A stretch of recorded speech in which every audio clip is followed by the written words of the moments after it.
ये जो सारे इनऑर्गेनिक फर्टिलाइज़र हैं जब बच्चे ये पानी में जल्दी हल हो जाएंगे तो पौधे को भी आसानी से मिल सकते हैं। यानी पौधा जो है जब पानी अब्जॉर्ब करेगा तो पानी में तो वो हलशुदा है, तो ये पौधे को भी मिल जाएंगे।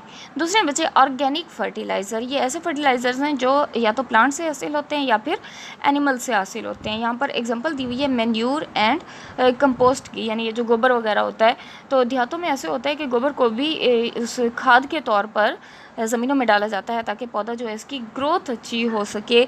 और ये जो ऑर्गेनिक फर्टिलाइज़र्स हैं यहाँ पर ये बताया हुआ है कि बहुत मुश्किल से टूटती हैं, यानी ये पानी में बहुत मुश्किल से हल होंगी, या जब पानी में मुश्किल से हल होंगी तो पौधे को भी रेडली अवेलेबल नहीं होंगी, यानी आसानी से पौधा जो है उनको अब्जॉर्ब नहीं कर पाएगा। लेकिन इसका एक फ़ायदा बताया हुआ है, they can also increase soil drainage, aeration and the ability of the soil to hold nutrients. इसमें क्या होता है कि इंक्रीज सॉइल ड्रेनेज, यानी सॉइल जो है उसकी ड्रेनेज कैपेसिटी जो है वो बढ़ जाएगी। इसके अलावा एरेशन, यानी उसमें हवा का जो बहाव है वो भी ज़्यादा हो जाएगा, और यानी ज़्यादा से ज़्यादा हवा गुजर सकेगी ज़मीन में से।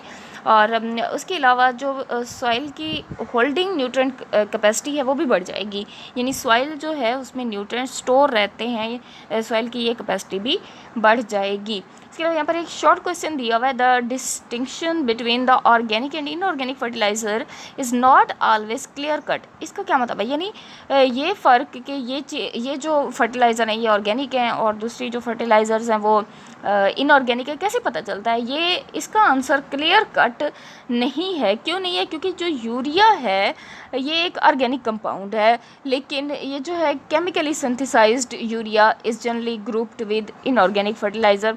अब देखिए बच्चे, जो यूरिया है वो वैसे जो है एनिमल्स के यूरिन में होती है यूरिया, लेकिन इसको जो है वो केमिकली यानी लैब में भी बना सकते हैं हम, लेबॉर्ट्रीज़ में, फैक्ट्रीज़ में भी जो यूरिया खाद है इसको बना सकते हैं। वैसे तो यूरिया कहाँ पे होती है? एनिमल्स के यूरिन में। तो इसको क्या होना चाहिए? अब एनिमल्स के यूरिन में है, एनिमल और प्लांट से हासिल होने वाली तो ऑर्गेनिक फर्टिलाइज़र थी, तो इसको क्या होना चाहिए? ऑर्गेनिक होना चाहिए। लेकिन इसको फिर हम जो है वो फैक्ट्री में भी बनवा रहे हैं, लैब में भी बनवा रहे हैं, तो फिर इसको इनऑर्गेनिक होना चाहिए।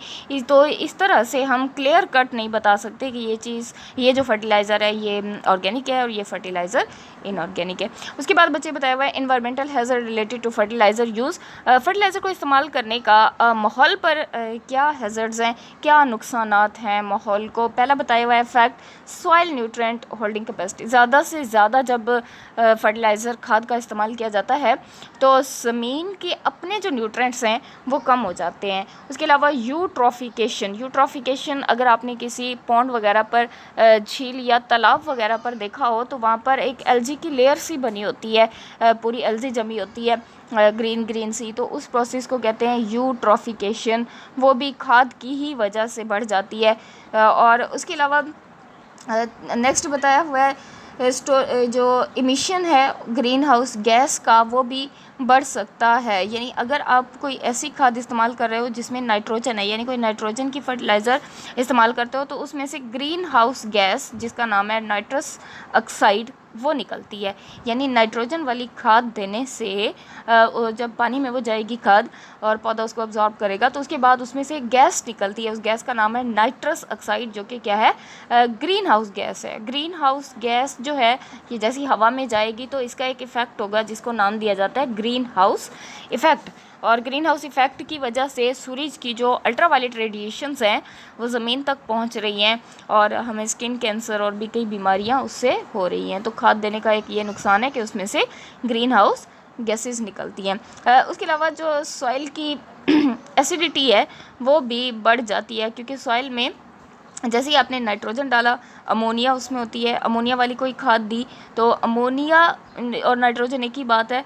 अमोनिया की इमिशन की वजह से, रिलीज़ होने की वजह से सॉइल की एसिडिटी जो है वो बढ़ जाती है। उसके अलावा जो सॉइल है उसमें पेस्ट भी ज़्यादा तादाद में बढ़ जाते हैं, क्योंकि वहाँ पर जो घास फूस है खाद देने से वो भी बढ़ जाती है, तो उसको खाने के लिए जो पेस्ट हैं, कीड़े हैं, वो भी बढ़ जाते हैं, तो वो फसलों को फिर नुकसान देते हैं। उसके अलावा यहाँ पर एक और बताया हुआ है कि नाइट्रेट्स, लीचिंग जो, और उसके अलावा run of soluble organic compounds, ये भी एक नुकसान है। नाइट्रेट, लीचिंग का क्या मतलब है? लीच का मतलब होता है कि अंदर जो है वो सीप कर जाना, यानी नाइट्रोजन वाली खाद दोगे ना तो वो सारी की सारी पौधे नहीं अब्जॉर्ब कर लेंगे, ज़मीन